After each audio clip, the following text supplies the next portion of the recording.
हाँ भाई लोग, आज हम सीखने वाले हैं माइक्रोसॉफ्ट ऑफिस एक्सेल में पाइवट टेबल का प्रयोग करना। यानी कि किस तरह से हम अपने डेटाबेस में पाइवट टेबल का इस्तेमाल कर सकते हैं। तो उससे पहले हम जान लेते हैं कि पाइवट टेबल क्या है। तो पाइवट टेबल का ये अर्थ होता है कि अगर आपके पास आपके डेटा में फील्ड बहुत ज़्यादा है तो फील्ड क्या होती है। जैसे एक कॉलम में हमने यहाँ पर सीरियल नंबर लिखा है, दूसरे कॉलम में नेम लिखा है, तीसरे कॉलम में क्लास, फिर कॉन्टैक्ट नंबर लिखा हुआ है।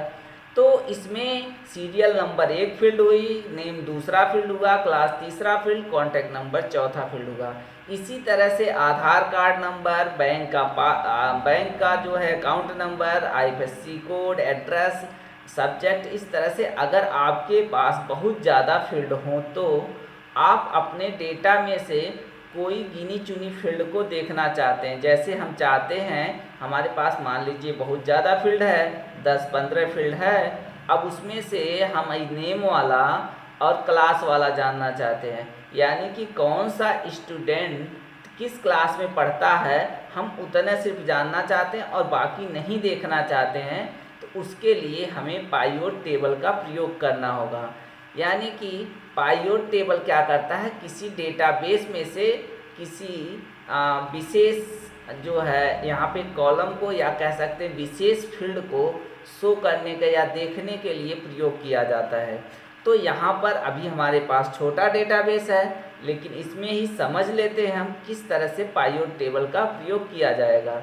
तो सबसे पहले दोस्तों, यहाँ अपने डेटाबेस को पूरा का पूरा सेलेक्ट करना, यानी कि इसको बोलते हैं टेबल एरे। यानी कि हमने जो टेबल बना था उस पूरे टेबल को क्या किया, सेलेक्ट किया, टेबल एरे को सेलेक्ट किया।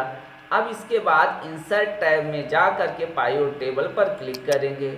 अब जैसे ही पाइवट टेबल पर क्लिक करेंगे, यहाँ देख रहे होंगे कि टेबल का जो रेंज है, टेबल का रेंज का मतलब पूरी टेबल का रेंज का नाम क्या है, A1 से लेकर के D14 तक। A1 से लेकर के, क्योंकि पहला इसका जो सेल है A1 है, और लास्ट वाला आप देख रहे होंगे कि D14 है। यहाँ से D और यहाँ से 14, तो इसका जो कॉलम D हो गया और रो 14 हो गया, तो इसको कहेंगे D14।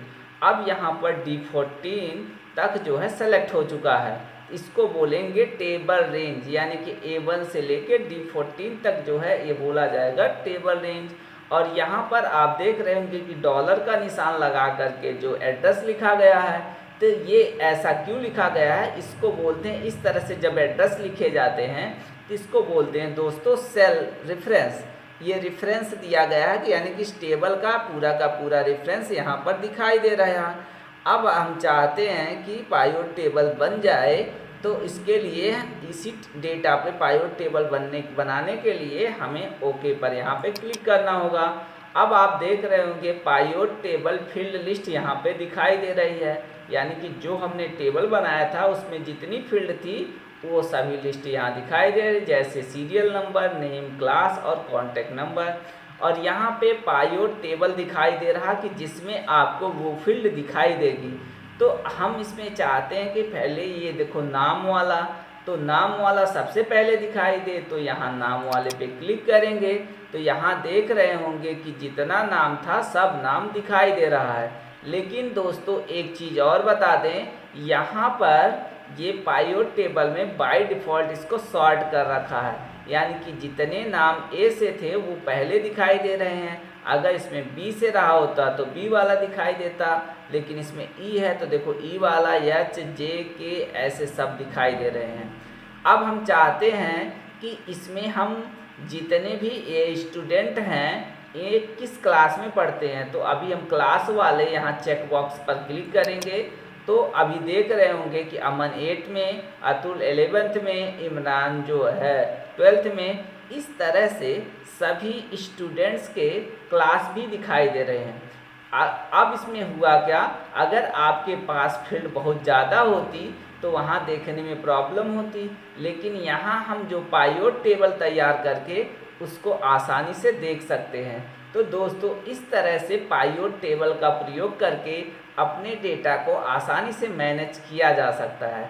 यह काम किसी कॉलेज में भी करते हैं, ऑफिस में करते हैं, यानी कि कहीं भी जब बड़े डेटाबेस पर काम किया जाता है तो वहाँ इस पाइवट टेबल का प्रयोग जरूर किया जाता है।